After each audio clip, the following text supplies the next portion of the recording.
Le agradecemos la puntualidad. Soy Pamela Larson, directora de la red de egresados de la Facultad FENALUMNI, y estamos orgullosos de seguir realizando este tipo de actividades y que haya harta convocatoria de parte de los egresados. Ya hemos realizado gran cantidad de charlas todos los meses y en esta ocasión nos tocó al profesor José Gregorio, que le agradecemos su participación y lo dejo con ustedes para esta interesante charla. Bueno, lo interesante, espero que lo diga al final. Buenos días, un gusto verlo aquí. La verdad que esta sala no es sorpresa para mí. El semestre pasado hice todo un semestre de clase aquí y salí medio, la falta de luz me tenía medio afectado. Y siempre han tenido esta botella, de la cual tomo agua. Nunca sé qué hay adentro, pero no sé si los alumnos llegaban más temprano para vengarse. Hoy día voy a hablar un poco de la economía mundial. El cuento es siempre el mismo, pero como que van cambiando los énfasis. De lo que voy a hablar hoy día, va a ser un poquito, les voy a hablar del entorno global, después me voy a enfocar un poco en el caso de Estados Unidos, el retiro del estímulo monetario y cómo eso también, para pasar a hablar, cómo eso tiene implicancia en lo que está pasando en la economía emergente, para finalmente hablar de Chile, que es como más fome Chile en el sentido de que Chile es parte de la economía emergente y no tiene ninguna anomalía desde el punto de vista de lo que estamos observando. Si uno quisiera decir dos cosas, yo diría que me llaman la atención del momento actual y que son importantes. La primera es, sin tener especialidad médica ni psiquiátrica, una especie de bipolaridad que existe en el mundo. A principios de año, si ustedes leían las declaraciones de las autoridades económicas de los países emergentes, en particular, por ejemplo, las que venían desde Brasil, y las que venían, incluso se sumó Chile al coro, y todos los países emergentes diciendo, pare Estados Unidos con su expansión monetaria, porque tiene las tasas tan bajas, ha imprimido tanto dinero que nos inunda de dólares, nuestras monedas se fortalecen y nos complica la recuperación. Bueno, Estados Unidos dejó de hacer eso, o anunció que iba a dejar de hacer eso. Las tasas en Estados Unidos empezaron a subir, las monedas empezaron a depreciar, y hoy día todos hablan de crisis, incluso uno de repente ve, o de que pare Estados Unidos con esta locura. Entonces uno dice, ¿qué queremos? Entonces hay dos posiciones. La primera es que los economistas tendemos a ser un poquito exagerados. La segunda es que somos un poquito cínicos y necesitamos siempre una excusa para estar diciendo que alguien de fuera nos pone problemas cuando nosotros lo hacemos todos bien. Entonces, no sé qué es la explicación. Y la segunda cosa, lo que pasa no tiene nada de sorpresa. Entonces siempre me van a decir a mí, la típica del economista que dice después de que están pasando las cosas que esto yo lo predije. No, yo sabía que esto iba a pasar, el problema es que obviamente no sabía ni cuándo ni la intensidad, por eso no servía de nada desde el punto de vista de inversiones. Pero esto es parte del ajuste que tiene que estar ocurriendo. Las economías avanzadas tienen que crecer, tienen que acelerarse, y la economía emergente atenuar el crecimiento, y estos ajustes de moneda y rebalanceo es lo que debería estar ocurriendo. Déjeme partir un poco con el entorno global y qué es lo que ha caracterizado este año, es lo que está al lado izquierdo, ¿no es cierto? Que es que las proyecciones de crecimiento para este año se han venido cayendo sistemáticamente. Desde abril del 2012, cuando empieza el Fondo Monetario a hacer sus estimaciones de lo que pasa el 2013, hasta su update de julio, ¿no es cierto? Es la misma gente, son los mismos, de manera que es la mejor proyección, y además es de las que más le creo yo, la proyección del Fondo Monetario.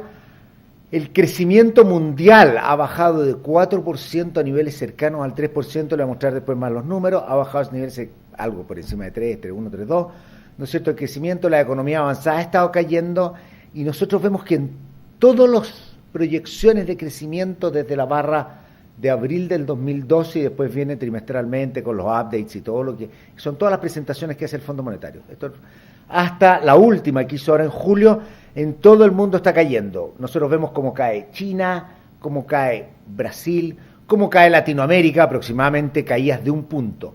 Ha sido un poquito más fuerte. En las economías avanzadas, así como orden de magnitud, el crecimiento se ha desacelerado, salvo el caso de Europa, que puede ser un poquito más fuerte. Ha caído lo que se esperaba cerca de medio punto, la economía emergente cerca de 1 punto, menos de crecimiento de lo que se esperaba un año atrás. No es muy distinto al crecimiento del año pasado, pero básicamente lo que nosotros vemos es que había más optimismo respecto de este año y permanentemente se ha ido deteriorando este mejor optimismo. Prácticamente todo el mundo, excepto Japón, que va a hacer alguna referencia al caso de Japón, ¿no es cierto?, que probablemente sea el entusiasmo con Abenomics, este tipo de cosas, tampoco son cambios demasiado sustanciales. Estamos hablando, Japón no supera el 2% de crecimiento. Pero con todo, nosotros tenemos un mundo en el cual, y es lo que se trata de mostrar al lado derecho, nosotros tenemos un mundo en el cual las economías emergentes han tenido, en particular Latinoamérica, han tenido un comportamiento económico inédito. Nunca, yo podría hablar mucho rato, pero voy a tener que salir arrancando a las 9:30, por eso no quiero, mucho rato en Latinoamérica y la historia. Nunca Latinoamérica había tenido, nunca no puedo decir porque no tengo todos los datos de toda la historia, pero cuando uno, de las historias de recesiones internacionales que uno tiene datos, nunca Latinoamérica había salido con la fuerza que ha salido ahora, ni Chile, ¿no es cierto?, que es la celeste, que está ahora más o menos 40% en términos de PIB, de lo que estaba 2 años antes de la crisis. La economía, la línea roja son las economías avanzadas, esa es una línea de PIB normalizada a 100. Las economías avanzadas están hoy día y se han comportado como se comportaba la economía emergente del pasado. Básicamente llevan un periodo de 8 años casi sin crecer. En términos per cápita es muy poquito lo que han crecido. Mientras las economías emergentes se han recuperado con mucha fuerza, obviamente la línea verde es muy alta porque pesa mucho China e India. Pero cuando uno saca China e India, estamos hablando que el crecimiento de Chile sin duda ha sido bastante notable y a eso me voy a referir algo más adelante. Aquí tiene las proyecciones del mundo, estoy todavía viendo, estas cosas las voy a poner después en la presentación en mi página web, de manera que puedan ver. El mundo, que creció mucho entre el 2004 y el 2008, cerca de 5%, cae el 2009, se recupera el 2010, el 2011 sigue creciendo bien, y 2012 y 2013, lo que les decía yo, hemos tenido una caída e inesperada este año, o sea, que se ha deteriorado. La economía avanza bastante flojo, Europa sigue en recesión y va a seguir en recesión, Japón crece un poco más, ¿no es cierto? China se normaliza. China estaba creciendo antes de la crisis del orden de 11% en promedio. El año de la crisis, China crece 9%.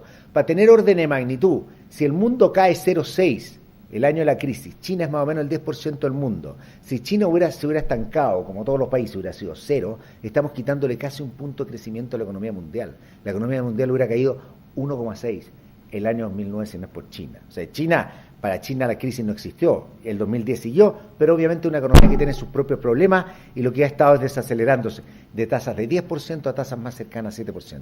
¿A dónde va China? En el largo plazo, a tasas mucho más cercanas a 6%, no sabemos cuándo, y esa es la gracia, eso es lo que tiene que hacer otra gente. Uno como economista dice, en algún minuto va a tener que desacelerarse más fuerte. Latinoamérica, después de haber crecido fuerte, también se está desacelerando, pero me quiero referir más en detalle más adelante. Y aquí está, ¿no es cierto?, lo que todos dicen, las bolsas, que se han hecho bolsa, dirán algunos, ¿no es cierto? La bolsa latina y de la economía emergente, que son las tres, o sea, salvo Europa emergente, pero uno tiene Latinoamérica y Asia, que se recuperaron con una fuerza impresionante. El año 2010 ya estaban las bolsas a niveles cercanos. Todo esto yo lo hago en dólares. Las bolsas, uno se quiere comparar entre países, es mejor comparar en una misma moneda. Entonces, las bolsas se recuperaron con mucha fuerza en 2010-2011 y se estancó. Probablemente la recuperación haya sido muy acelerada, probablemente los precios estaban un poquito caros en la economía emergente, subieron mucho. La economía de Estados Unidos se ha recuperado con mucho vigor este año, se ha calmado en los últimos días, ¿no es cierto?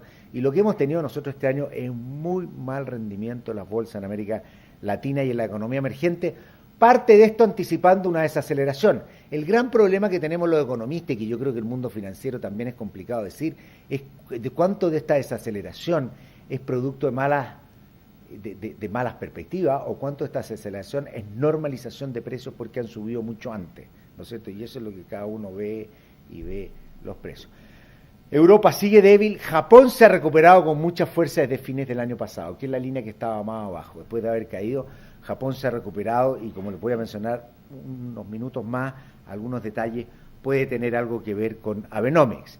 Un índice que también es más o menos útil para mostrar lo que está pasando en la economía, que está para todos los países más importantes, este índice que se llama Sorpresa Económica de Citigroup, que básicamente lo que hace diariamente dice, el mercado espera que esta variable sea X, si la variable resultó arriba de X, el índice está arriba de 0. Y como hay muchas cosas, hay un índice. Y si las noticias son malas, no es que la economía esté mal, es si nos está sorprendiendo favorablemente. Un índice diario, de manera que tampoco nos da una perspectiva larga, pero ¿qué muestra esto? Lo tenía para todos los países y anoche cuando terminaba esto empecé a sacar, porque la verdad que la ensalada de tallarines no se notaba mucho. Estos dos me quiero enfatizar. Estados Unidos tiene noticias positivas, negativas. En lo más reciente, la línea azul, a partir de un mes atrás, pero ya venía con cierta noticia, nos ha estado sorprendiendo por el lado positivo. En contraste, hemos tenido desde el segundo trimestre con mucha fuerza, salvo en los últimos días, China, y esto porque son datos hasta ayer, creo que lo estaba mirando, hemos tenido China con datos negativos. China nos ha estado sorprendiendo por el lado negativo, y de ahí viene el pesimismo en los mercados de commodities, los pesimismos en la bolsa, sin que esto se materialice necesariamente en menor crecimiento. Nadie está hablando de que China este año crezca menos de 7%, 7,5%, que no es una cosa muy sorprendente respecto a años anteriores. Pero sí que todas estas sorpresas pueden estar pavimentando el camino para una desaceleración más fuerte de China, lo que obviamente va a tener impacto en los precios de los commodities y en nuestra capacidad de crecimiento. No basta con que el mundo crezca una tasa, es muy importante la composición de crecimiento en el mundo. Y economías como la chilena y las exportadores de materias primas son bastante más dependientes del crecimiento de economía asiática que el crecimiento de la economía desarrollada. Por lo tanto, la noticia de China es sin duda uno de los objetos de mayor preocupación. Déjenme ahora ir un poquito más en detalle a lo que está pasando en la economía avanzada. Y lo central es el retiro de la expansión cuantitativa. Cuando terminaba también esta presentación, decidí eliminar las cosas sobre Europa, porque Europa es fome.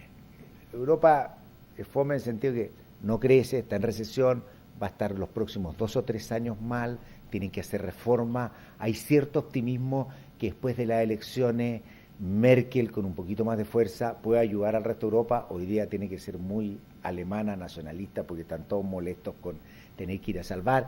Entonces algo puede pasar, pueden aflojar un poquito las tensiones para llegar a algunos acuerdos en Europa, pero Europa tiene un problema bastante complejo de alta deuda, de poca reforma, va a crecer lento, pero el euro no se va a acabar. Y eso yo lo he venido diciendo hace más de un año, e incluso en los peores momentos no se va a acabar porque nadie se va a atrever a levantar el teléfono a decirle a un griego o a un chipriota, tú ya no perteneces a este grupo. O sea, nadie lo va a hacer, es tanta la incertidumbre. Una sola cosa que, de hecho, hace un par de días con alguien que estaba muy metido en el tema europeo, comentaba, el gran problema de Europa, a mi juicio, hoy día, visto desde hoy día, fue haber salvado a Grecia. Uno debería haber dejado que, no haber salvado a Grecia, a los griegos, haberse metido a salvar la crisis financiera griega. Debería ser un problema privado. El problema es que hubo presión de los alemanes por salvar, porque los privados eran alemanes los que perdían. Entonces entraron los alemanes. Y ahí se enredó todo. Pero obviamente también había un temor brutal que era la primera quiebra de un país, de solvencia en un país europeo, era súper complicado y la incertidumbre era brutal. O sea, nadie se atrevía a dejar que Grecia se caiga. Pero entonces Europa va a seguir en esto, ni siquiera no va a caer, pero tiene. Pero lo central que ha estado pasando en el último tiempo ha estado centrado en Estados Unidos. ¿Qué es lo que ha pasado en resumen en la economía desarrollada? La economía desarrollada bajaron la tasa durante la crisis, la dejaron baja, Europa subió en algún momento, hay discusión, pero estamos hablando todos bajo 2%, hicieron política monetaria expansiva y llegaron al límite, que es virtualmente cero. La tasa de interés no puede estar debajo de cero, ¿no es cierto? Entonces están todos los países con máxima, con el acelerador a fondo en materia monetaria, tasa de interés cero. Desde el punto de vista fiscal están limitados. ¿Por qué? Porque son países de alta deuda y no pueden hacer expansiones fiscales como las que pudimos hacer en Chile o en muchos países que tienen situaciones de solvencia y mucho espacio fiscal. Es decir, dicho de otra manera, en la jerga actual, tienen un buen marco fiscal, un buen marco de política, que la expanden cuando es necesario, pero no tienen espacio. No tienen espacio porque tienen deuda muy alta. El caso más dramático, obviamente, en Europa, que es bastante disímil. Pero Estados Unidos nosotros hemos visto que ha estado peleando, todos los años pelea por el límite de la deuda, por el secuestro fiscal, ¿no es cierto?, por el precipicio fiscal, pues se le empieza a acabar y tienen que hacer un ajuste. Y toda la discusión en Estados Unidos, bastante saludable, es decir, ¿cómo vamos a hacer un ajuste de mediano plazo? Porque la economía no puede seguir así, en el mediano plazo, ¿qué es lo que tenemos que ajustar? ¿No es cierto?, pero manteniendo la expansividad. No tienen espacio fiscal, es muy limitado. Entonces, ¿qué fue lo que inventaron la autoridad económica? No inventaron, porque ya lo había dicho Hernán que a mediados de los 2000. ¿Qué es lo que hicieron? Lo que se conoce como políticas monetarias no convencionales. ¿Qué son las políticas monetarias no convencionales? En vez de bajar la tasa corta, uno baja la tasa corta para tratar de afectar la tasa larga, uno dice vamos derechamente a afectar la tasa larga. Vamos a afectar la tasa hipotecaria, por ejemplo, y con eso nosotros vamos a generar una expansión en el sector hipotecario. Vamos, eso no es convencional. ¿Por qué? Porque pone mucho riesgo y el manejo del Banco Central, empezarlo a hacer la parte larga de la curva es muy volátil, ¿no es cierto? Si uno baja 10, 20 puntos base, los cambios que hay en las posiciones patrimoniales son muy grandes y las mismas posiciones patrimoniales del Banco Central. Entonces uno normalmente hace tasa corta, anuncia y con eso afecta a la estructura entera. Son mercados relativamente profundos, integrados. Entonces la FED dijo ya, ¿qué es lo que vamos a hacer? ¿Qué vamos a hacer en la práctica? Vamos a salir a comprar bonos del Tesoro, más otras cositas, ¿no es cierto? Pero vamos a salir a comprar bonos del Tesoro y ¿cómo vamos? Esto en la última ronda, porque lo han hecho en la tercera ronda, 85.000 millones de dólares mensuales, ¿no es cierto? Para que piensen, eso es más o menos un tercio del PIB chileno por mes que está comprando Estados Unidos en el mercado de bonos del Tesoro. ¿Qué hace con estos bonos? Que es mucha plata, ¿no es cierto? ¿Qué hace con estos bonos? La gente los guarda, o sea, pasan a su balance y los financia emitiendo dinero. Entonces, al emitir dinero, ¿qué es lo que está haciendo? Emite dinero, trata de bajar la tasa larga, expande su balance. Y eso es lo que tenemos nosotros, que es lo que ha pasado con todos los bancos centrales. Estos son los activos de los bancos centrales como proporción del PIB. ¿Ya? ¿Y qué es lo que ocurre? Nosotros vemos que todos los bancos centrales, salvo el Banco de Japón, que va a ser una referencia final, todos los bancos centrales cuando empieza la crisis empiezan a comprar todo tipo de papeles. Al principio para salvar, ¿no es cierto?, el sistema financiero, y después siguen expandiendo su compra de papel. El Banco Central Europeo está bajando, se están deshaciendo operaciones que empezaron a hacer el año pasado, la FED ha seguido comprando, ¿no es cierto?, el Banco de Inglaterra ha seguido comprando, compran papeles, ya han pasado de tener balances, por ejemplo, el Banco de Inglaterra y la FED, que era cerca de 5% del PIB, su volumen de activos, los papeles que tenían y que habían comprado, contrapartes dinero, ¿no es cierto?, y antes han pasado a tener niveles de 20%, o sea, han cuadruplicado su balance, lo que es una brutalidad. ¿Qué es lo que dice el folclore? El folclore dice, ese dinero que crean fluye a la economía emergente, estamos llenos de dólares, el dólar cae, nos apreciamos y sufrimos. Eso era la guerra de moneda que duró hasta más o menos junio de este año, el discurso mayo de este año. La gente discutía la guerra de moneda. En la reunión de abril del Fondo Monetario, todos preocupados de la guerra de moneda, hasta cuándo nos hacen daño. Esa visión tiene una parte correcta y una parte errónea. La parte errónea del folclore es que la plata no sale de Estados Unidos. ¿Por qué no sale de Estados Unidos? Porque los bancos, cuando venden los bonos, por algún cliente lo mismo, pero venden los bonos, reciben los dólares, pero no los prestan, no tienen a quién prestarlo. ¿Qué es lo que hacen? Depositan la plata de vuelta en el Banco Central. Entonces el Banco Central aumenta su tenencia de bonos y en el lado del pasivo aumenta las reservas de los bancos. Y eso lo encontré, son bien tediosos, hay que meterse a los balances de los bancos centrales, pero el Banco Central de Chile, que es una muy buena institución, tiene este gráfico en su última, revisando el otro día en una clase, bajé todo esto precisamente muestra lo siguiente. Aquí están los activos, aquí está la línea en trillones de dólares, está la línea azul que está acá está hecha en roja, no sé por qué, como ya no mando, la hacen cualquier color, pero la línea roja es los activos del Banco Central y la línea azul es lo que está al otro lado en el pasivo, el exceso de reservas de los bancos, es decir, cuánto tienen depositado los bancos en el Banco Central por encima de lo que la Fed les requiere por encaje monetario. Entonces, ¿qué es lo que tenemos nosotros? Que toda la compra de activos del Banco Central son exceso de reserva, y no es que el dólar esté saliendo. Esto pone un tremendo desafío, y es lo que ustedes van a leer en unos meses más, cuando todos empiecen a hablar de esto, de la estrategia de salida.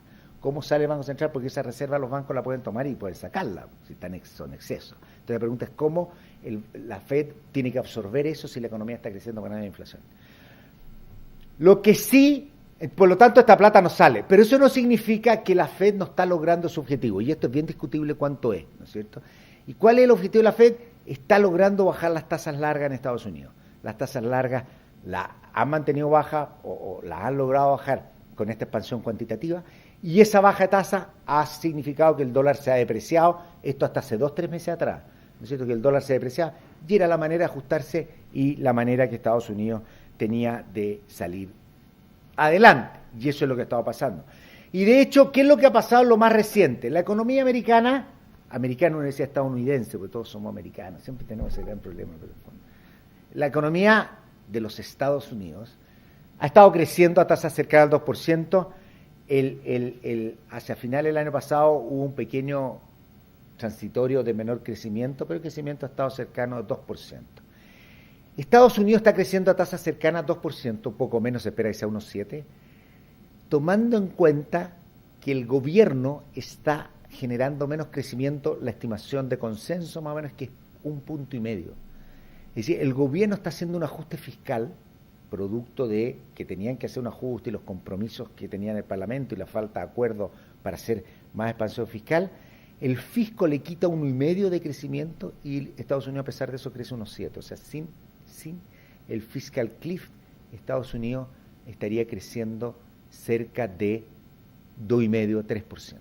¿No es cierto? Sin lo que está pasando, sin más que el precipicio, sin el ajuste fiscal. ¿Qué es lo que tenemos nosotros?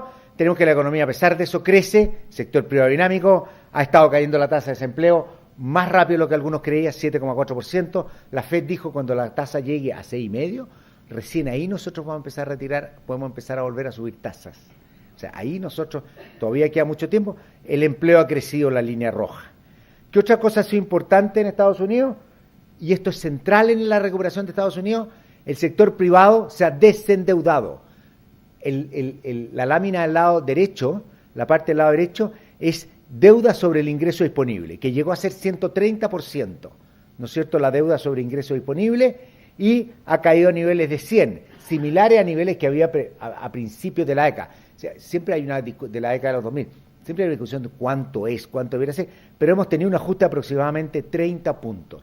¿Por qué? ¿Cómo lo ha logrado la gente? Con consumo débil, no han consumido menos, igual todos consumen, no sé, pero han consumido mucho menos. Ese menor consumo le ha permitido desendeudarse y eso ha llevado a que la razón deuda-ingreso haya caído. El ingreso crece bastante moderadamente porque la economía todavía está débil en Estados Unidos, pero el fuerte ha sido el colapso que hubo en el consumo en los primeros trimestres después de la crisis, y eso ayuda a que la economía se desapalanque. El precio de las viviendas ha vuelto a subir de manera sistemática, ¿no es cierto?, desde hace ya varios meses, tasas de crecimiento récord de 2 dígitos en 12 meses, entonces está creciendo el mercado inmobiliario, que es central para que se reactive el sector inmobiliario. Nadie va a comprar una casa si espera que los precios sigan cayendo. Entonces esto es clave para que haya más actividad en la construcción y haya más compra. Esto ha sido bien clave en la recuperación de Estados Unidos. Y aquí está lo que ha pasado con el retiro de la expansión cuantitativa.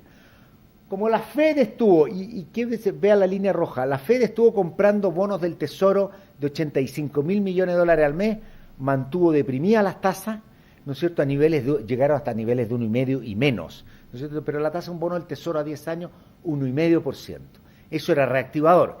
¿Qué es lo que se observa a partir de abril y mayo de este año? Sorpresas positivas en la economía americana, empieza a crecer más, y la Fed anuncia por primera vez que a final de año puede empezar a retirar pausadamente, que es la traducción de taper, porque todo el tapering, va a empezar a retirar pausadamente el estímulo monetario. Ahora, cuando la Fed y cuando los mercados, y dada toda el temor que hubo, está muy, muy activo en renta fija, un cambio de 10, 20 puntos base tiene un impacto muy fuerte sobre mis inversiones, sobre todo cuando son bonos largos. Entonces, ¿qué es lo que pasa? Hay temor, se empiezan a deshacer, empieza a caer el precio del bono, la tasa de interés empieza a subir y hemos tenido la tasa ahora en 2,7 que ha llegado hasta 3%, cercana a 3%, en muy pocos meses. Esas son pérdidas de riqueza enormes para los que tienen activos. Yo les pasaba ayer a mi alumno, por eso me acuerdo de la fórmula, ¿no es cierto? Duración, en la pérdida del valor de un bono, de acuerdo a su duración, es duración por cambio de tasa. Por lo tanto, si cae un punto porcentual, si la tasa sube un punto porcentual en un bono de duración de 7 años, que más o menos un tritén, estamos hablando de que este aumento de tasa de 1,5 a 3 puede estar significando cerca de 10% de caída del valor de mis activos si yo tengo bonos del Tesoro de 10 años. O sea, y ese es el gran nerviosismo, por eso todos hablan y todo el día hablan qué va a pasar con la tasa de interés, cómo me cubro, y ese es el nerviosismo. Pero ¿cuál ha sido la implicancia y qué es lo que ha significado eso para la economía, para el resto del mundo? Eso ha significado que más tasa en Estados Unidos, más fortaleza del dólar, más debilidad de la economía emergente, ¿no es cierto?, más debilidad de sus monedas, lo que unido también a una desaceleración cíclica de la economía emergente, obviamente hoy día pone ciertas tensiones. Pero esto es lo que la economía emergente estaban pidiendo, pero les llegó, entonces ahora quieren que les llegue ordenadamente, pero la verdad es que no me cuesta entender. Vamos entonces a ver qué pasa con la economía emergente en Latinoamérica. Este periodo de desaceleración cíclica, como les decía yo al principio, ha traído una caída en el precio de los commodities. El único que sube es el petróleo. ¿Por qué? Porque hay problemas no menores, ¿no es cierto?, en los países productores de petróleo, Siria, Egipto, hay mucha tensión geopolítica, por lo tanto, mientras el petróleo sube, los alimentos y el cobre caen. Cifras mensuales, ¿por qué? Porque las economías que más demandan estos bienes se desaceleran. ¿Y eso qué significa? Que nuestras monedas se deberían depreciar. Las monedas de la economía emergente, dado que son más débiles como economía, que tienen menos términos de intercambio, y dado que la tasa de interés externa está subiendo respecto a nuestras tasas locales, esto que estamos viendo aquí es normal. Es decir, allá en el lado derecho están los BRICS. Siempre me queda cuando le pongo la leyenda, me borra las líneas. Es un problema de incompatibilidad tengo entre Mac y PC. No lo resuelto, pero da lo mismo. Me tiene muy nervioso ver eso, de que se comen las líneas. Allá están los BRICS, están en orden. Esos son los BRICS, las economías más poderosas, las que crecían, las que se iban a tomar el mundo, ¿no es cierto? Porque estaban creciendo después de la crisis a 9%. ¿Qué es lo que tenemos nosotros? Que las monedas se han depreciado desde el 1 de enero, se han depreciado a tasas cercanas, el caso récord es Sudáfrica, ¿no es cierto?, con 25%, hemos visto en lo más reciente Brasil, 20%, Brasil que reclamaba porque tenía la moneda en 1,6, 1,7, ahora reclamaba porque la tenía en 2,4, siempre no está descontento, da lo mismo, debería, ¿no es cierto? India en lo más reciente el problema ha sido India, ¿no es cierto?, y en la línea verde, como también han tenido depreciaciones muy severas. El único que va en la dirección opuesta es China que se aprecia, que esto es como una demostración de que China probablemente estaba un poquito depreciado, está un poquito sosteniendo su moneda. China lo que ha hecho es un cambio de crecimiento, y ese es como el desafío, en vez de crecer basado en venderle al resto del mundo, porque el resto del mundo es débil y no puede comprarle, es tratar de crecer vía demanda interna. Y ese crecimiento vía demanda interna le debería llevar también a una apreciación del tipo de cambio, y China es el único de esos que se ha apreciado.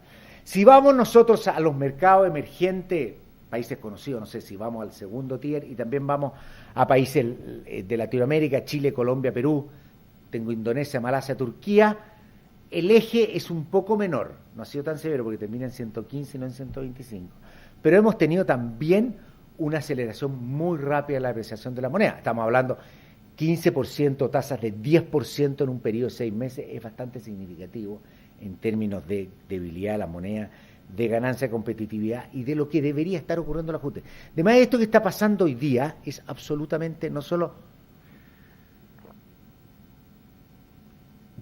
normal, sino que es bastante saludable. Esto es lo que pasa hoy día entonces con la economía emergente.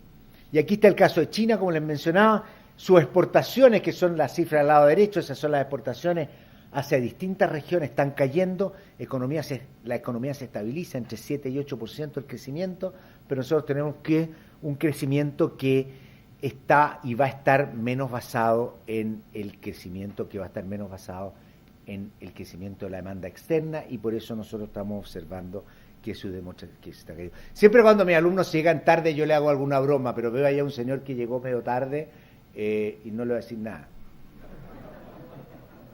Es amigo mío, sea lo mismo, por eso lo dije. Si no lo hubiera conocido no lo hubiera dicho, pero siempre anda rechazado. ¿Ya? Este es el desafío, el desafío de China. Pasemos a Latinoamérica. Latinoamérica se ha frenado entero. Argentina, yo no hablo mucho, no se entiende mucho los datos, pero Argentina no solo tiene problema en el IPC, también tiene problema en el PIB. No tan significativo, pero tiene problema en el PIB. Se estima que en los últimos años tiene una sobreestimación de su crecimiento de 1%, pero se ha desacelerado China. Venezuela tampoco voy a hablar mucho, escapa un poquito a mi capacidad de comprensión como economista, pero también está bastante débil. Pero ¿qué es lo que nosotros vemos? Un caso interesante es Brasil. Brasil se desacelera. Yo estoy tomando aquí proyecciones relativamente oficiales. Yo no le creo mucho que Brasil llegue ni siquiera a 2,2. ¿Ah? Brasil puede caer por debajo del 2% después de que sea 0,9 y 2,7 el 2,11. Brasil es una economía que no crece. Y eso no es problema del mundo, eso no es problema de la guerra de moneda, eso es problema interno de Brasil. Porque Brasil se da la paradoja interesante, no la paradoja, pero algo que uno no podría entender, que tiene inflación y no crece. ¿Qué significa para un banquero central cuando una economía no crece y tiene inflación? De que no puede crecer más nomás, de que ya topó plena capacidad y si quiere crecer más va a tener que expandir su producto potencial, pero si está teniendo inflación es porque no tiene más espacio para seguir creciendo.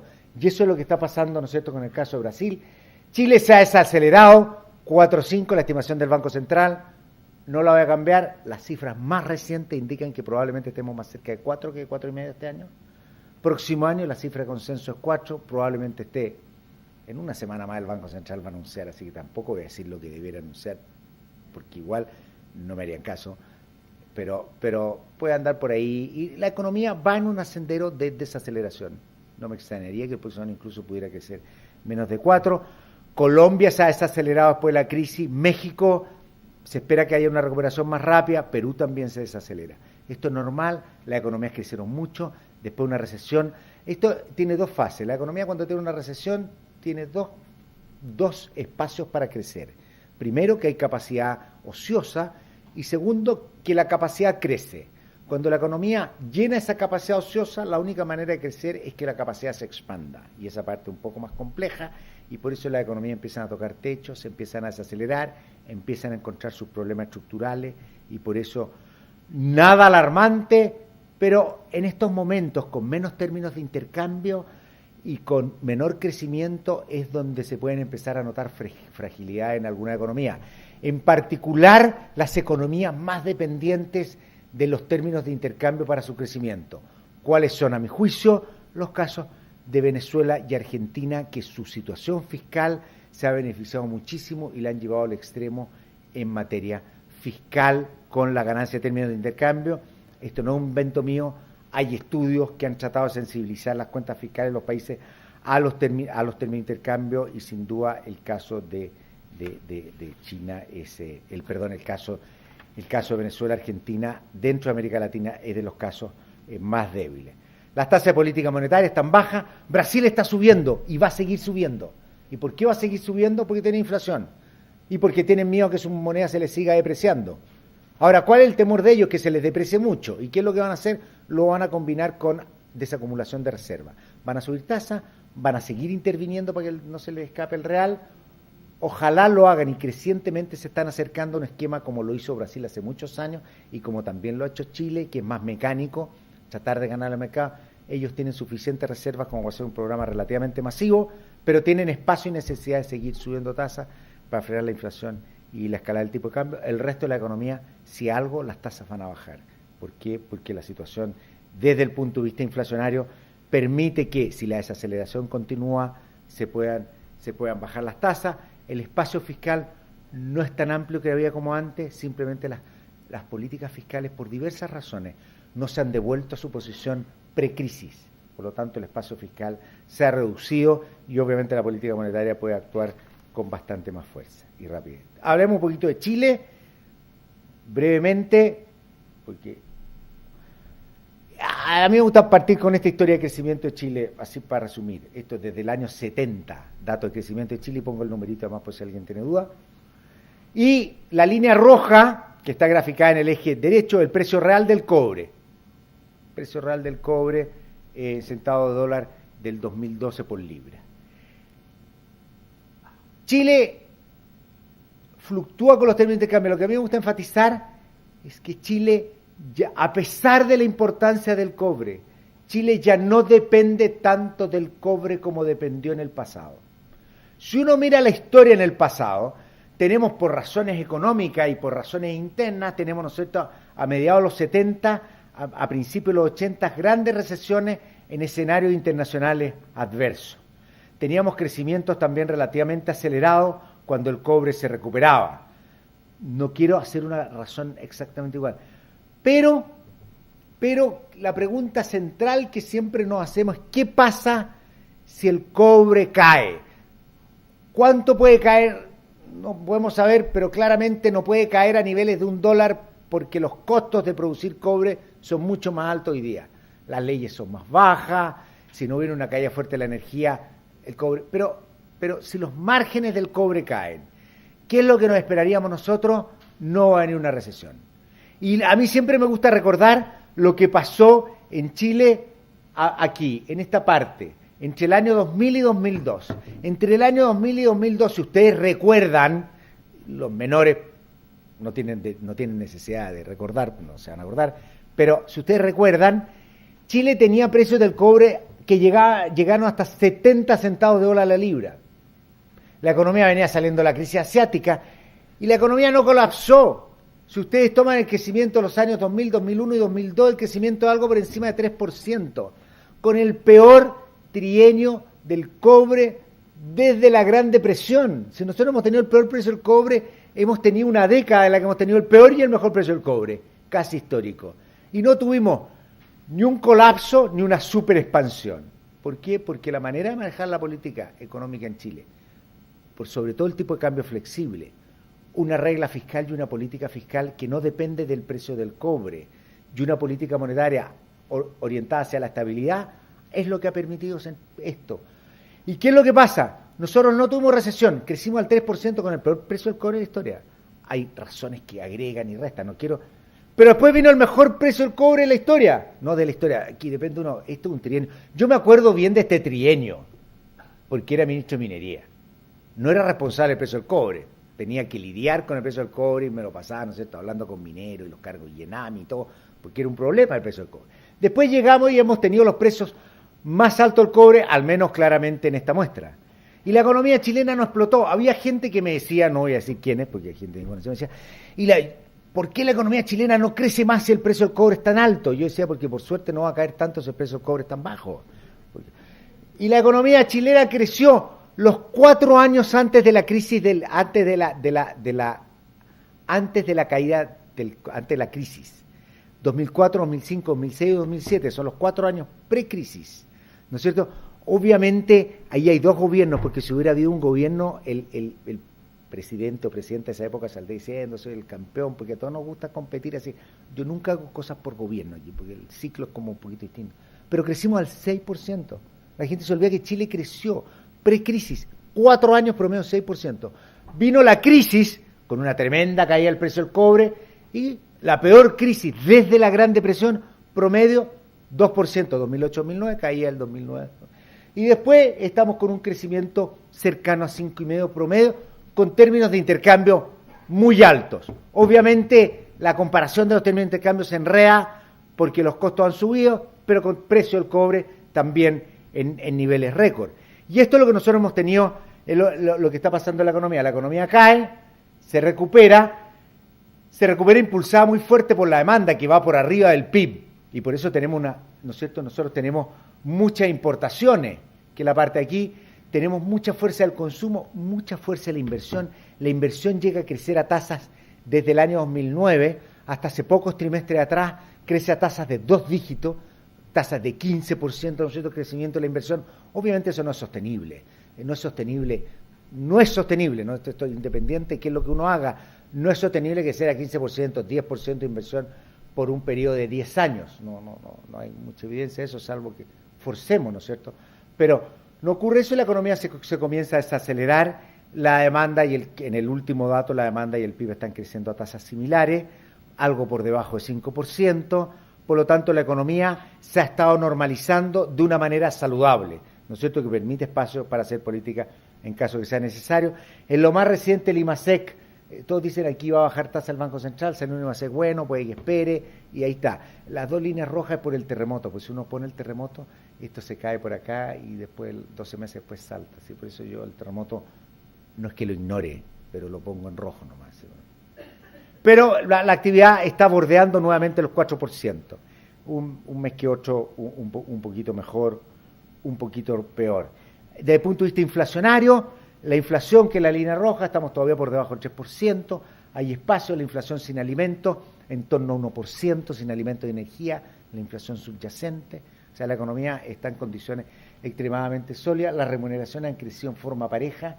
Este es el costo de la mano de obra cuando uno ajusta por productividad, es bien volátil el dato, pero hemos tenido crecimientos relativamente normales, la productividad ha estado cayendo, ¿no es cierto?, ha estado creciendo menos lento y por eso parte de esto es lo que está pasando. Estamos viendo un aumento en el costo laboral unitario, pero desde el punto de vista inflacionario, Chile no es una economía que presente mayores síntomas de complicación, lo cual obviamente ha dejado un espacio bastante amplio para posibilidades de hacer política monetaria en caso de que sea necesario. El tipo de cambio real, como debiera ocurrir, se está ajustando. Estos son junio y julio, hemos tenido que se está acercando a lo que fue nuestro promedio, pero hemos tenido una corrección importante, nada del otro mundo, nada del otro mundo como fue la alza del tipo de cambio durante la crisis, ¿no es cierto? Pero hemos tenido, y la economía está comportándose como debiera. Es un problema, el tipo de cambio, yo siempre digo, el tipo de cambio ojalá sea bajo cuando viajamos, ojalá sea alto cuando vendemos, ¿no es cierto? O sea, no sabemos para dónde va. Pero lo importante es que se ajuste. Tiene problemas la volatilidad. Esta es la época del tipo de cambio flexible en Chile, es bien volátil, pero ojo, no ha llegado a los niveles tan bajos como llegó el año 97. Ha sido volátil, hay posibilidad de cubrirse en los mercados hoy día bastante amplia, si alguien quiere asegurar, no asegurar un precio, reducir la volatilidad. A los seguros uno no compra un precio, uno compra reducir la volatilidad, y esto es central para el ajuste saludable de la economía chilena. Las economías que se dedican a luchar contra las fluctuaciones cambiarias empiezan a hacer los ajustes a través de tasa y ajustes a través de nivel de actividad. Y déjeme terminar con este cuadro, que he estado haciendo una investigación y me parece interesante. Chile solo lo puede hacer en la recesión, en la crisis asiática, Chile en la recesión última. Estados Unidos, esto lo descubrí yo, lo tuve que hacer entero, pero pues tenía 2 recesiones, leyendo en el Economist venía estos datos para Estados Unidos, pero está todo en el BA. Las 3 recesiones previas y la última crisis. Lo único que me gustaría decir, ¿qué es lo que hace esto? La línea azul, dice aquí, la línea azul, por esa que está ahí. La línea azul es el crecimiento del PIB. Promedio anual en Chile, en la crisis asiática, desde que empieza a recuperarse la economía, el primer trimestre del 2000, 2 años, 12 trimestres. Aquí yo tomo una ventana para los 2 países, ventanas de 12, lo hice para 8, tengo 12 trimestres. Entonces ahí tiene usted el crecimiento promedio, cerca de 3%, y tienen los componentes de demanda que empujan el crecimiento. ¿Qué es lo que tenemos nosotros? ¿Qué fue lo que empujó la demanda en Chile? Esta barra, o lo que más empujó relativamente las exportaciones, que es una fracción chica. El consumo la inversión relativamente lentos, relativamente, comparado con lo que fue en esta crisis. En esta crisis, ¿qué es lo que saca a la economía con fuerza? El consumo y la inversión. Acá la sacan las exportaciones. Ya les voy a contar la historia por qué. Esperen, no se vayan. ¿Qué pasa en Estados Unidos? Todas las recesiones anteriores.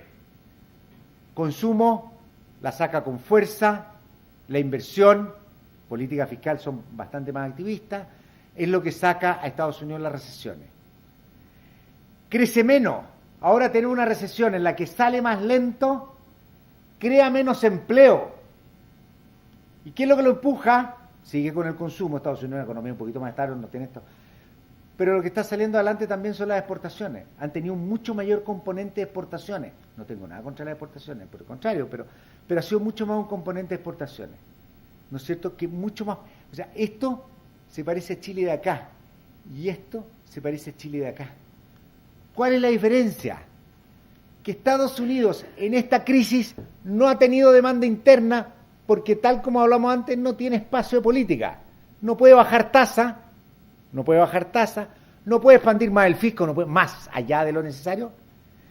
Y la gente, como les mostraba yo, está súper endeudada. Por lo tanto, no hay demanda interna. ¿Qué tenemos que esperar?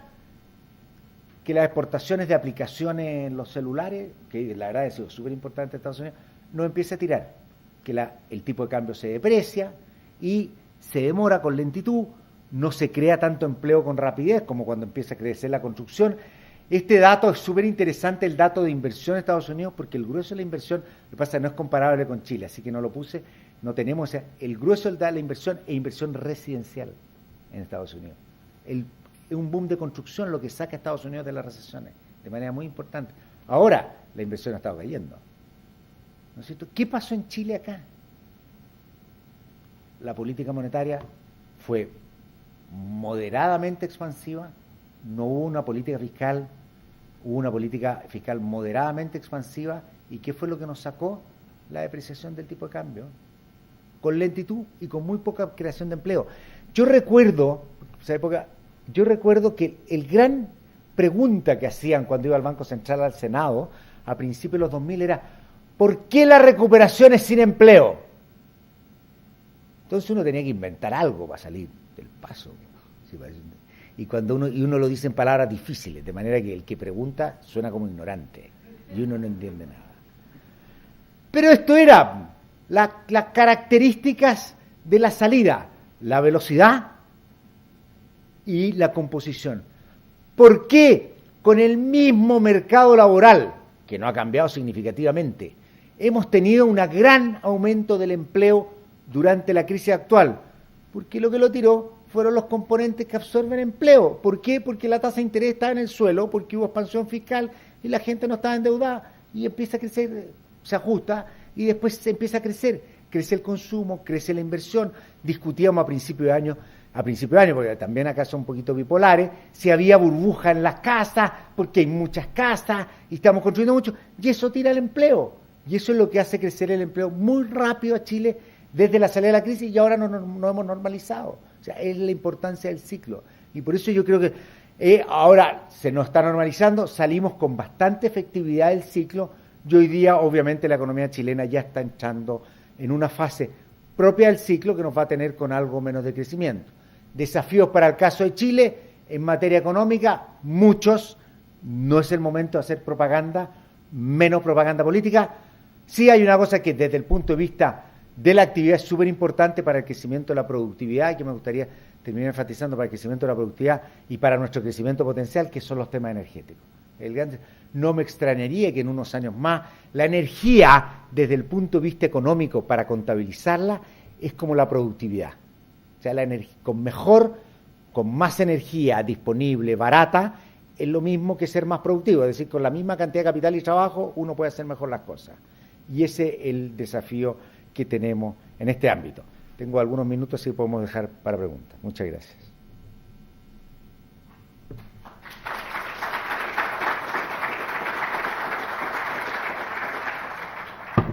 ¿Sí? ¿Sí?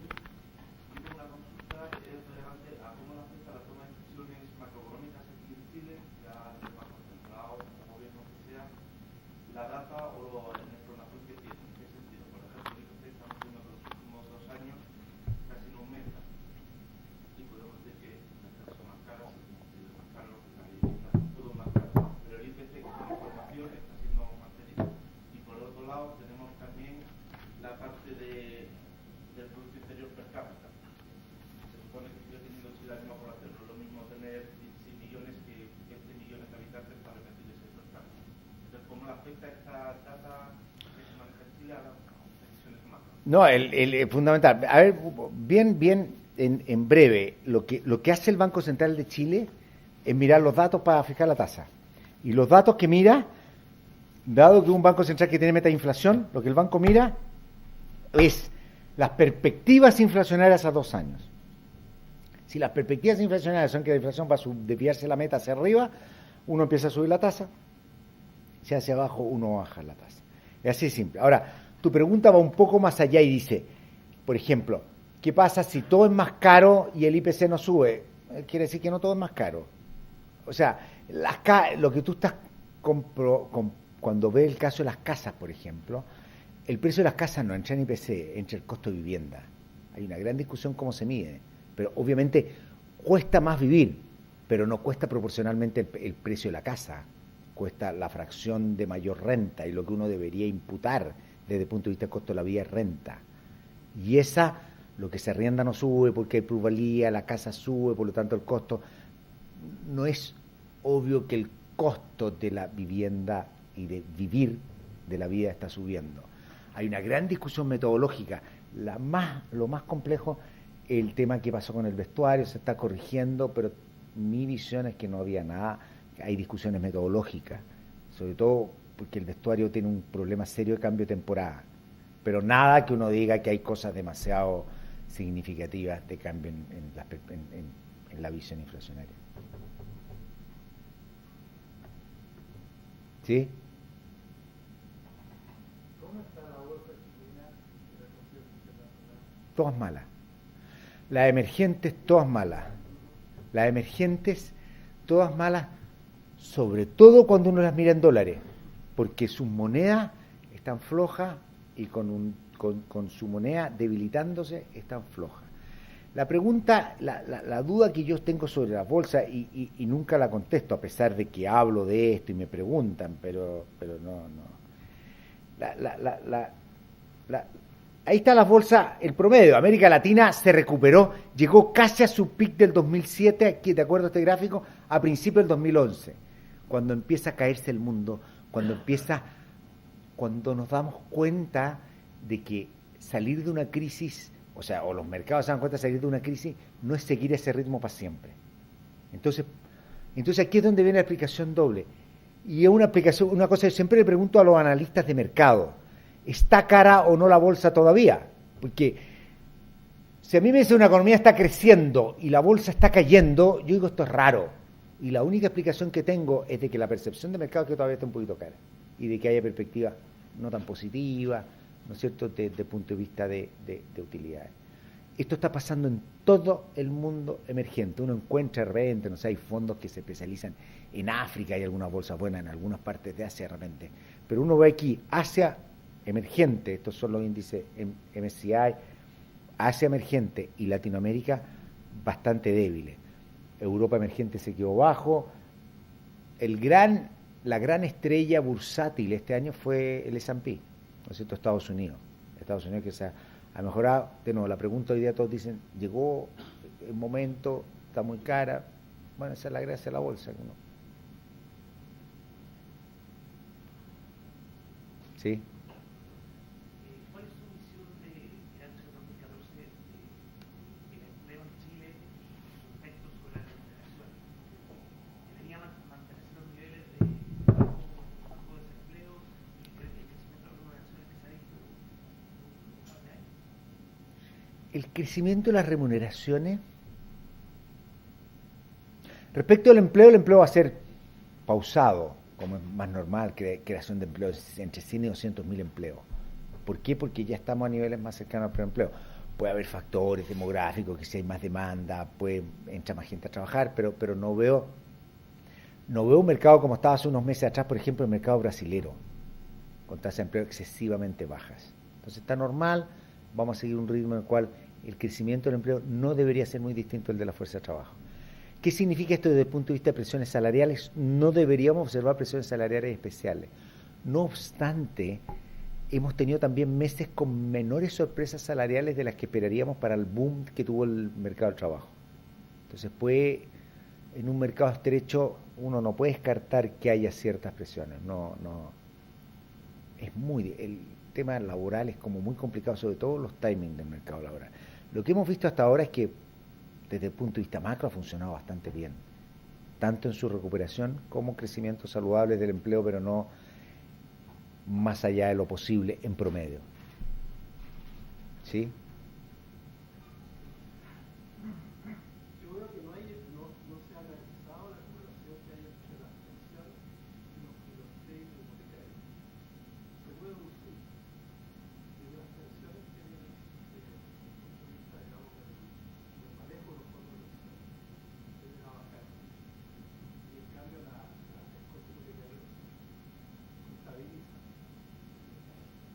Ahora, se ha pensado en el gobierno, digamos, reducir el tema de inversión en los fondos de pensiones y llevárselo, digamos, a que definitivamente vayan a prepagar la deuda hipotecaria de por lo menos 3 meses. No, a ver, hay una cosa, pero hay un problema que es complicado. Es cierto, las tasas hipotecarias están más o menos estables y el rendimiento, o sea, la bolsa está mal, las tasas de interés, o sea, este es un mundo de bajo retorno. Es un problema más de largo plazo los sistemas de pensiones. Vamos a vivir un periodo de bajo retorno en el mundo, ya por tasas bajas, porque la economía todavía se recupera, porque hay partes muy importantes del mundo donde todavía hay mucho ahorro, por lo tanto eso presiona baja tasa en el mundo entero y con crecimiento relativamente pausado, o sea, vamos a vivir un mundo relativamente de bajo retorno.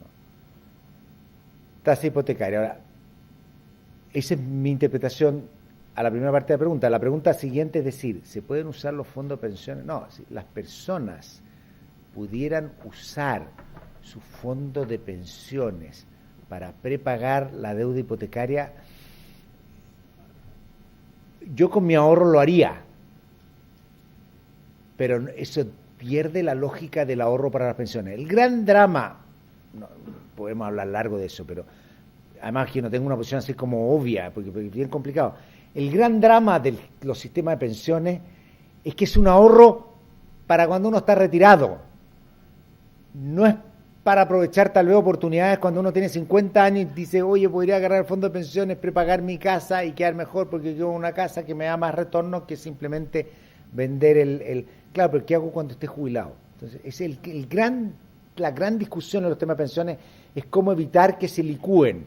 Porque los sistemas de pensiones existen porque si uno no asegura que haya pensiones, cuando la gente llegue a la ancianidad, va a exigir una transferencia. Y va a decir, ayúdeme. Entonces, la sociedad, anticipándose a eso, dice, vamos a construir un sistema en el cual nosotros lo vamos a hacer. Por lo tanto, si yo logro licuar, por ejemplo, digamos, ya todo el mundo tiene derecho a los 45 a usar su fondo de pensiones, vamos a usarlo todo porque vamos a saber que a los 65 vamos a llegar y vamos a decir, ayúdeme. Y por eso la sociedad hace como, que no es lo más eficiente, esta cosa, lock-in, no es lo más eficiente, pero sí garantiza estabilidad. La última pregunta.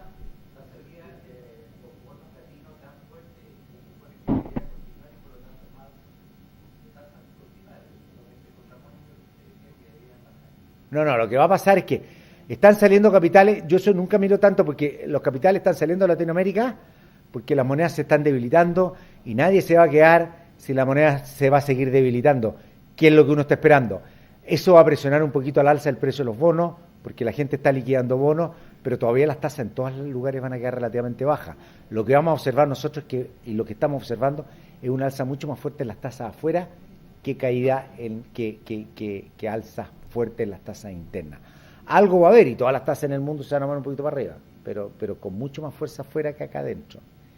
Y con monedas más débiles y salida de capitales y bancos centrales ocupando reservas.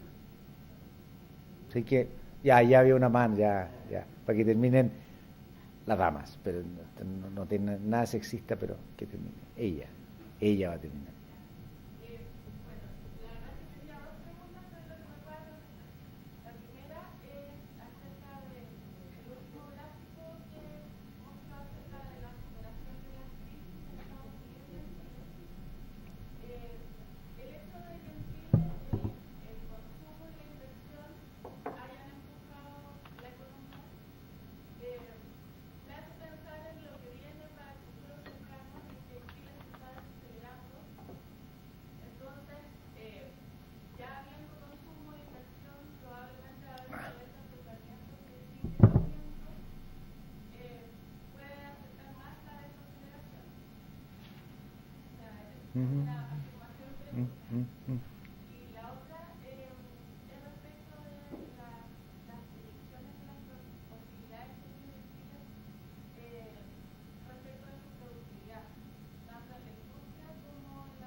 Respecto a lo primero, Chile, todos los datos, para hacerla bien breve, no hay evidencia de que Chile sea un país que está sobreendeudado. O sea, la gente no está sobreendeudada. Hay gente sobreendeudada, de repente yo sé que aquí alguien puede salir y decir, la lecera está diciendo, pero si uno mira los datos agregados, los compara internacionalmente, razón deuda-ingreso, y todas esas cosas que hace el Banco Central en su informe de estabilidad financiera, Chile es un país que tiene mucha bancarización respecto a los países en desarrollo, ¿no es cierto? Pero cuando uno compara por nivel de ingreso y todo, no es un país en el que haya una locura de deuda. ¿No es cierto? Entonces, por lo tanto, obviamente uno se puede mantener los niveles de consumo e inversión, tal vez no creciendo a tasa alta, y precisamente por eso no estamos desacelerando. Y la depreciación que debería ayudar a que el componente de exportaciones suba y poder mantener un crecimiento. Segundo, respecto a la productividad, sí. La productividad en economía es una caja negra y podemos contar y podríamos hablar hora y hora y chamullar mucho. Porque mi preocupación productiva hoy día en Chile es la energía. Esa es mi máxima preocupación. Y eso para mí me parece crucial en todo orden de cosas. Muchas gracias.